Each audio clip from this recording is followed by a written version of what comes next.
D'une part, il y a la question de la voirie, d'une voirie qui est organisée essentiellement autour du transit motorisé et donc dans laquelle les piétons se retrouvent marginalisés, se retrouvent à devoir avoir des problèmes de traversée, des problèmes de détour, etc.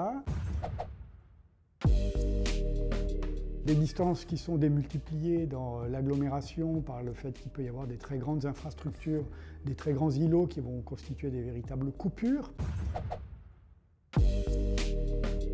Et puis bien sûr, il y a la question un petit mot juste pour vous annoncer, j'ai oublié de vous le dire, qu'il y avait la dédicace du livre de Jérôme Pelletier là à l'instant, quand vous voulez, dans le hall. Exemple, et puis pas de commerce de proximité, donc où il va falloir prendre des transports motorisés pour pouvoir se rendre dans les commerces ou pour aller faire des démarches administratives ou pour aller à l'école, etc.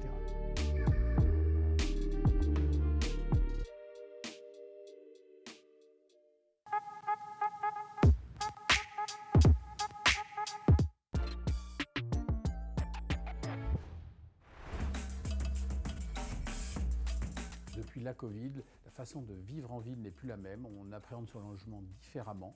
Il y a eu un effet très important avec cet effet Covid, c'est avoir de l'espace, vivre autrement.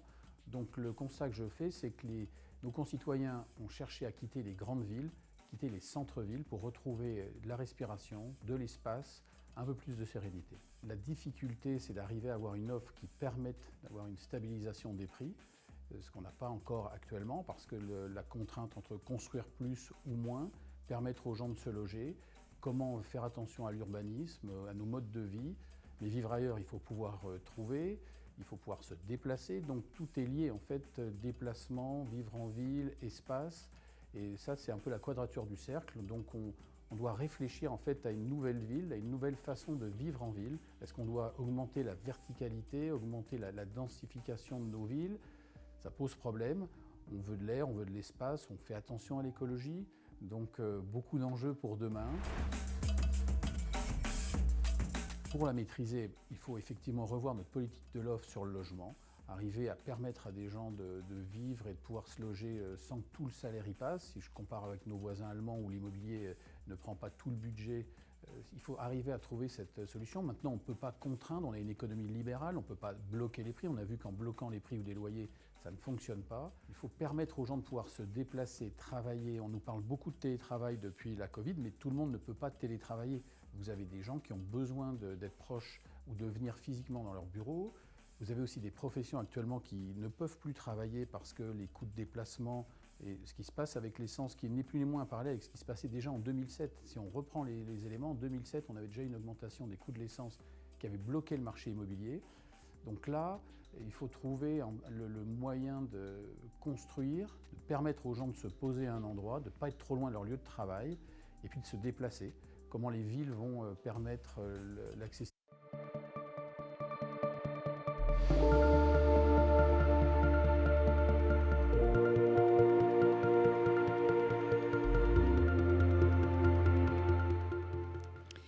La ville Nouveaux Horizons, ici à Nice et en direct sur les réseaux sociaux du Point, à suivre en ce moment même la question de la maîtrise des prix de l'immobilier en ville, des appartements au-dessus de 5 000 € le mètre carré, des locations en centre-ville devenues inaccessibles pour l'immense majorité de la population. C'est la réalité de nombreux métropolitains, un quotidien que les Parisiens ne sont plus les seuls à connaître. De Bordeaux à Nice, les prix de l'immobilier continuent en effet à croître. Gabriel Bouchot, vous échangez avec Guillaume Martineau. Bonjour. Bonjour. Alors, Guillaume, vous êtes dans le milieu de l'immobilier depuis 1992. Ça fait quand même quelques années pour avoir un retour d'expérience. Donc, quels sont les bouleversements que vous avez vus dans le marché de l'immobilier, en particulier au niveau des tentatives de juguler justement cette augmentation des prix ? On constate depuis toutes ces années qu'il n'y a pas véritablement d'amélioration parce qu'on a toujours les mêmes problématiques de gens qui cherchent à se loger dans de bonnes conditions. Et puis on a toujours cette tension sur l'offre immobilière, ce qui provoque cette augmentation des prix. Donc en fait, depuis toutes ces années, j'ai vu passer beaucoup de ministres, beaucoup de politiques du logement, de changements fiscaux, mais finalement, il n'y a pas de vision à long terme. Et on est toujours bloqué sur une offre, une pénurie en fait, de biens, ce qui provoque des montées de prix, comme on a pu le voir ces dernières années. Et puis, inévitablement, il y a un moment donné où ça bloque, et où nos acquéreurs ne suivent plus. On doit loger tout le monde, où qu'on soit, parce qu'on parlait de Paris, mais en fait, nous, on a un réseau coopératif qui intervient partout en France, dans des grandes villes, des petites villes. Tout le monde dans cette salle, ce soir, doit dormir quelque part, quelles que soient nos professions, nos milieux sociaux. Et on n'arrive pas à faire en sorte que le logement soit plus un problème. Parce qu'en fait, le logement, c'est avant tout un droit, c'est de pouvoir dormir quelque part. Et c'est devenu finalement un enjeu spéculatif. Donc, je ne vois pas vraiment d'amélioration, mais je ne doute pas qu'on en trouvera, parce qu'à un moment donné, on ne pourra pas continuer comme ça. Il faudra quand même qu'on sorte de ça. Alors, instinctivement, enfin intuitivement, on se dirait qu'il suffit de construire plus. Quels sont les obstacles à plus de construction de biens immobiliers en France ? Alors, il y a plusieurs obstacles. Il y a d'abord nous-mêmes, parce qu'on est tous pareils. En fait, quand on doit construire à proximité de chez soi ou en face, dans le jardin d'en face, on ne veut pas. Et par contre, généralement, on dit aussi, mais on n'arrive pas à loger nos enfants, on n'arrive pas à loger nos parents, on n'arrive pas à se loger. Donc, on voudrait finalement de la construction, mais sur les communes d'à côté. C'est plus simple. Comme ça, c'est pas trop loin, mais on ne les voit pas. Et puis, on a une contrainte aussi, c'est que monsieur le maire était là ce matin. Les maires bâtisseurs sont souvent stigmatisés. C'est-à-dire que dès lors qu'ils construisent, on parle d'écologie, on parle de nuisance, on voit la ville parfois comme un avantage ou comme un inconvénient, mais la construction gêne. Donc on veut des biens, mais pas trop proches de chez soi. Donc clairement, si on augmente l'offre de logement, si on construit plus, alors après, ça dépend comment on construit, vertical, horizontal, est-ce qu'on construit dans des grandes villes, on densifie ou pas. Mais si on augmente le volume de logement, alors on fait baisser la pression immobilière et on permet à plus de gens de pouvoir se loger. Tout à fait, mais alors que le pouvoir d'achat, justement, est un sujet récurrent politique en France, comment expliquer qu'il n'y ait pas eu de volonté politique forte pour augmenter le nombre de constructions? C'est simplement au niveau local ou Je pense qu'il y a une vraie pression, c'est-à-dire qu'à chaque fois qu'on se lance dans des constructions de projets, il y a un blocage. Moi, j'habite dans les Landes, donc au bord de l'océan. Ici, on dit la mer, chez moi, c'est l'océan. Dès lors qu'on construit, qu'on a des parcelles, il y a une époque, vous aviez des lotissements, des maisons avec des grandes parcelles de terrain, et on s'aperçoit au fil du temps que les gens ne peuvent plus les entretenir, c'est trop grand, donc les maires essayent d'organiser pour avoir des parcelles plus petites et puis de densifier. Bien, tout de suite, ça bloque, c'est-à-dire qu'on voit l'étranger, entre guillemets, quel qu'il soit, celui qui arrive d'ailleurs, venir comme un problème. Donc on n'arrive pas à avoir une sérénité là-dessus. Donc je pense que le premier obstacle, c'est nous-mêmes. C'est-à-dire qu'on veut bien des bâtiments, des immeubles. On aime venir en ville, mais on ne voudrait pas que ça nous gêne de trop quand même. Je comprends. Et dans les villes elles-mêmes, il y a le problème de la location saisonnière, dont Airbnb est le principal avatar. Est-ce que à quel point ce genre de pratique locative joue sur l'inflation des prix de l'immobilier ? Eh bien, si je reprends une région où j'habite, donc au Pays Basque, on en arrive à légiférer pour éviter Airbnb. C'est-à-dire qu'on dit aux gens, si vous achetez, la communauté de communes dit, si vous achetez du Airbnb, alors il faut acheter l'équivalent, la même chose, le même bien, et le mettre en location à l'année. Airbnb, c'est un changement de comportement, c'est-à-dire que les propriétaires veulent pouvoir avoir une rentabilité et puis aussi profiter de leurs biens plus facilement, venir en jouir le week-end, pouvoir le louer à certaines périodes et pas d'autres. Donc avoir une flexibilité qu'on n'a pas quand on loue à l'année, quand on loue 3 ans, 1 an meublé.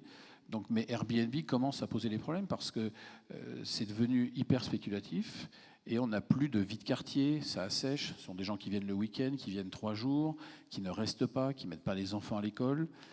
Donc c'est un problème. Alors certaines grosses communes commencent à légiférer et puis des communes plus petites commencent aussi à dire, en tout cas dans des zones touristiques, en disant on ne peut pas continuer comme ça, sinon on va perdre notre population, on va perdre la vie. Ce qui fait, depuis ce matin, moi je vous écoute avec beaucoup d'intérêt, c'est qu'il y a une vie en ville, il y a une vie aussi en ruralité, mais si ça ne devient plus qu'un lieu où on loue 3 jours et on s'en va, alors on perd l'âme de nos villes. Est-ce que c'est possible peut-être pour vous de nous faire une photographie des prix de l'immobilier? Parce qu'après tout, on dit la folie des prix de l'immobilier. Mais aujourd'hui, quelles sont les villes aujourd'hui les plus chères? Est-ce qu'il y a une évolution aussi peut-être tendancielle depuis le Covid? Les choses ont changé aussi à ce niveau-là? Alors, avoir une photographie globale, ça va être, on va y passer l'après-midi, je vais exploser le temps. Si je vous donne évidemment des villes comme Paris, on parle de plus de 10 000 euros du mètre carré.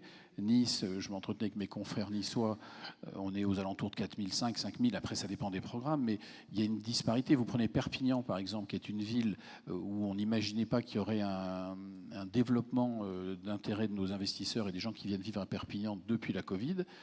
Perpignan, vous trouvez des prix à 2000, 2500. Nevers, vous êtes à 1000 euros du mètre. Donc la Covid a eu pour effet en fait, la Covid et le télétravail qui en a découlé ont permis de comprendre qu'on pouvait habiter ailleurs que dans des grandes villes où on devait être dans des bureaux. Alors tout le monde ne peut pas télétravailler. Tout le monde n'a pas Alors je ne sais pas si c'est une chance ou pas une chance, mais en attendant, tout le monde ne peut pas télétravailler. Mais ceux qui peuvent se sont dit, après tout, je peux m'éloigner, je peux prendre un train, être à 1 heure, 2 heures de Paris ou d'ailleurs, de grandes villes. On voit des villes comme Pau, comme Reims, qui se développent, Nantes. Donc il y a un vrai changement depuis 2 ans.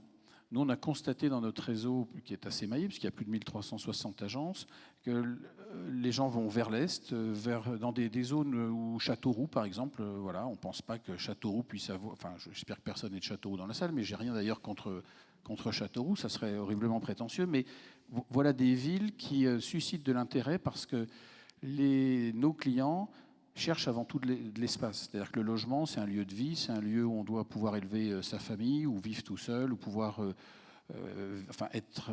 on parlait du bonheur ce matin, les architectes qui étaient intervenus parlaient du bonheur de vivre en ville, mais aussi dans son logement. Eh bien, le nouveau mode de travail permet de s'éloigner et d'aller vers des endroits qui n'étaient pas forcément recherchés parce qu'on ne pouvait pas y vivre. Et alors, comment rendre, pour revenir à la question de l'attractivité, comment rendre le fait de louer sur le long terme, pour éviter le genre d'excès que favorisent des plateformes comme Airbnb, comment rendre la location de long terme plus attractive pour les propriétaires ? Alors, je pense que déjà une bonne piste serait d'avoir une stabilité fiscale, parce que vous avez fait référence à l'ancienneté que j'avais dans le métier. Je suis incapable de vous expliquer depuis tant d'années les différents ministres qui sont passés, qui ont voulu marquer de leur empreinte le paysage immobilier et fiscal.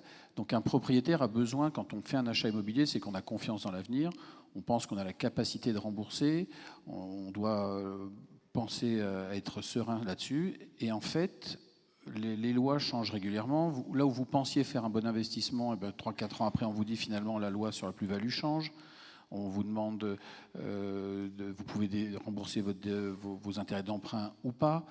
Donc, si on veut permettre à des gens d'investir, il faut qu'ils puissent se projeter dans l'avenir. Et ensuite, il faut aussi qu'on puisse dire à ces propriétaires, voilà, ce que vous faites n'est pas mal, parce que souvent la perception du logement, on voit nos propriétaires, qu'ils soient grands ou petits, parce que tous les propriétaires n'ont pas 10, 15 biens à louer, ne sont pas de riches propriétaires fonciers. Ce sont bien souvent des gens qui cherchent à investir pour l'avenir, préparer les études des enfants, leur retraite. Donc on doit leur permettre d'investir. Et aujourd'hui, quand vous voulez récupérer un logement, quand quelqu'un ne paye pas son loyer, eh bien c'est un petit peu compliqué. Il faut de la procédure. Quand c'est squatté, il faut de la procédure. Donc, et ça remonte à peu près à 1980, depuis les lois Quillot, où on a, entre guillemets, stigmatisé un peu le propriétaire. Donc moi, je pense qu'il faut un équilibre entre nos locataires et nos propriétaires. Tous les propriétaires ne sont pas... on parlait ce matin de Balzac, au Autant de Balzac. Enfin, vous avez des propriétaires qui louent aussi des choses correctes, qui cherchent à avoir de bons locataires. Il faut les aider. Évidemment, ceux qui louent des choses, des passoires énergétiques, des taudis, il faut évidemment ceux-là faire ce qu'il faut pour qu'ils ne puissent pas louer. Mais on doit donner à nos propriétaires une sérénité et de pouvoir regarder cet investissement sur le long terme.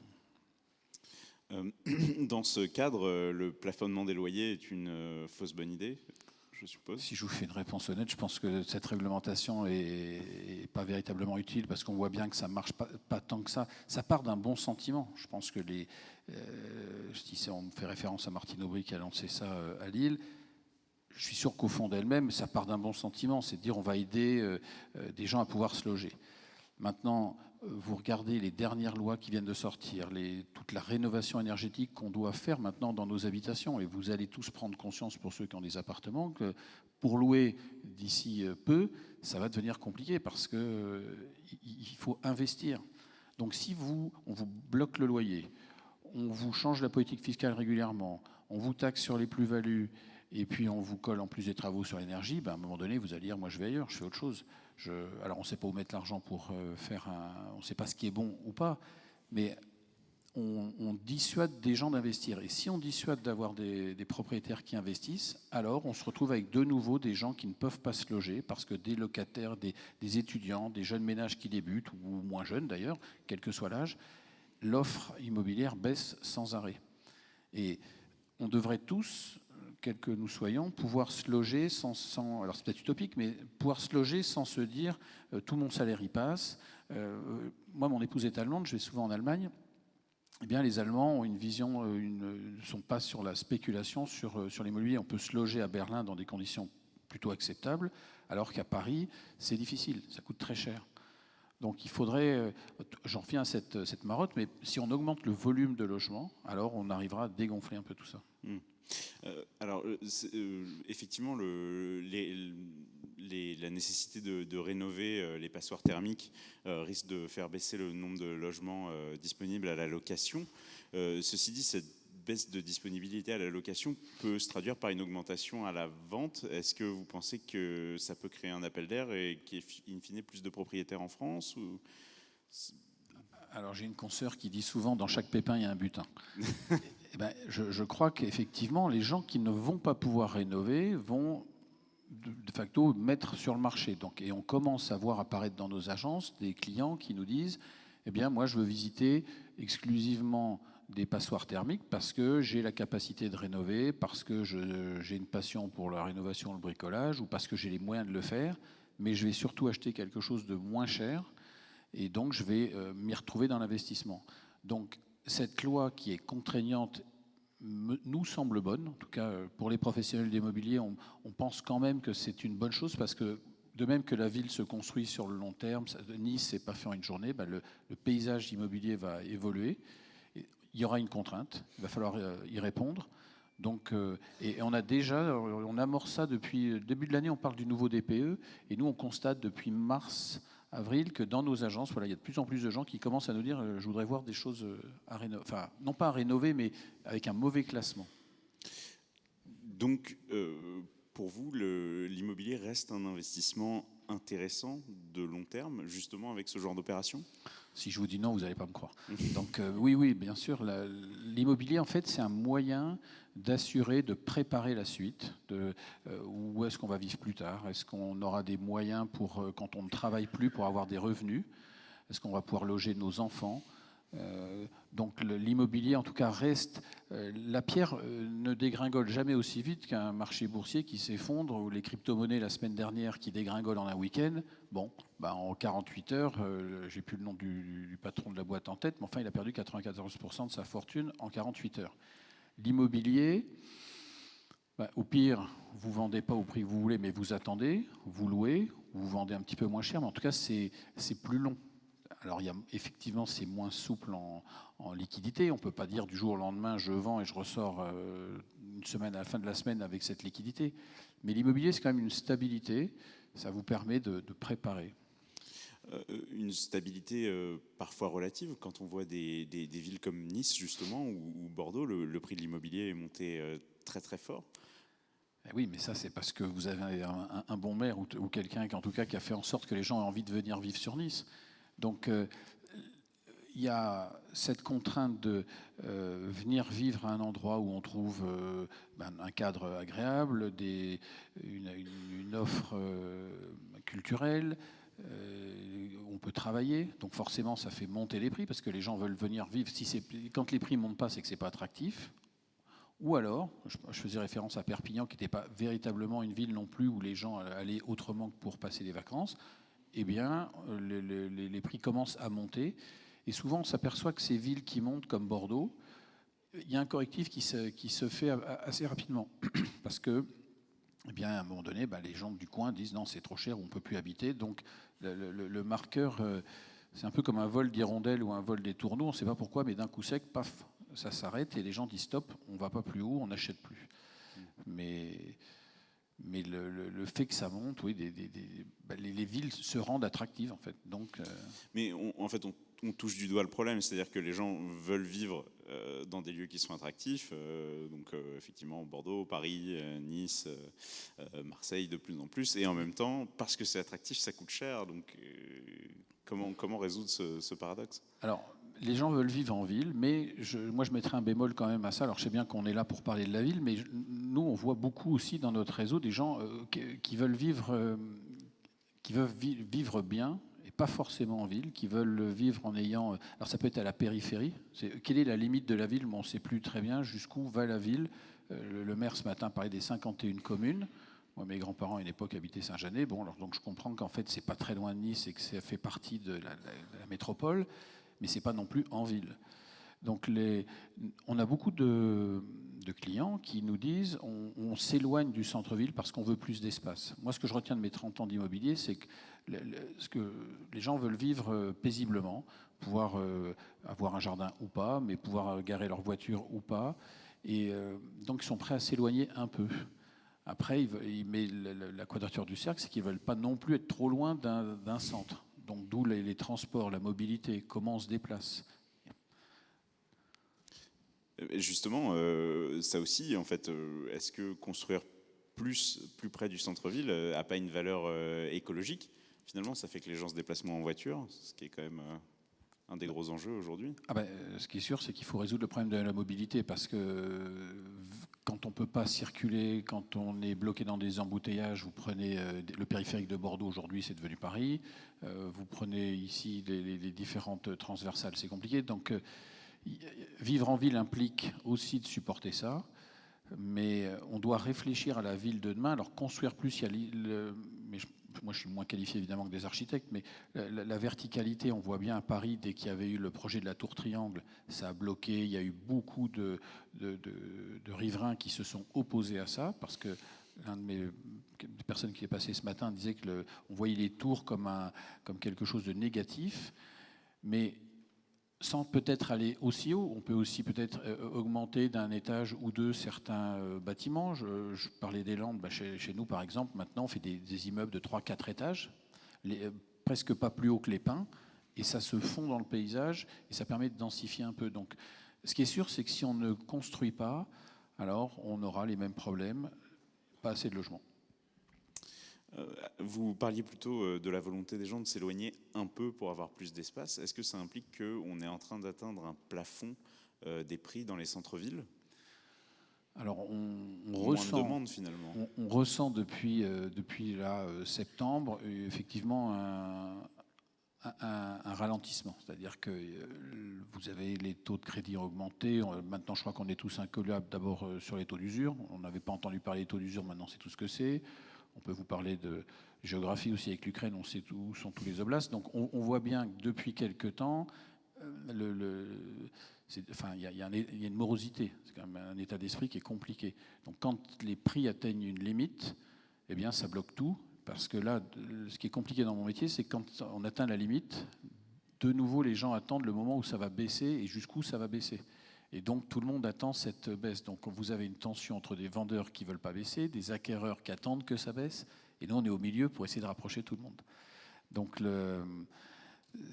mais malheureusement, je ne vois pas... Ce sont des cycles, en fait, comme quand la mer monte et descend. Donc, vous avez des cycles où l'immobilier devient spéculatif ou pas. Donc, Merci à tous les deux. Merci Merci Guillaume Martineau. Merci Gabriel Bouchot. Lors d'une conférence sur les océans, c'était cette année en juin 2022, l'UNESCO a alerté sur le risque de tsunami en Méditerranée et a déclaré la probabilité d'une vague de tsunami de plus de 1 mètre en Méditerranée dans les 30 prochaines années est proche de 100%. 100. Cette question du risque, les inondations, les accidents, c'est ce que nous allons évoquer dans quelques minutes ici à Nice au cours du forum Nouveaux Horizons et toujours sur les réseaux sociaux, bien sûr en live.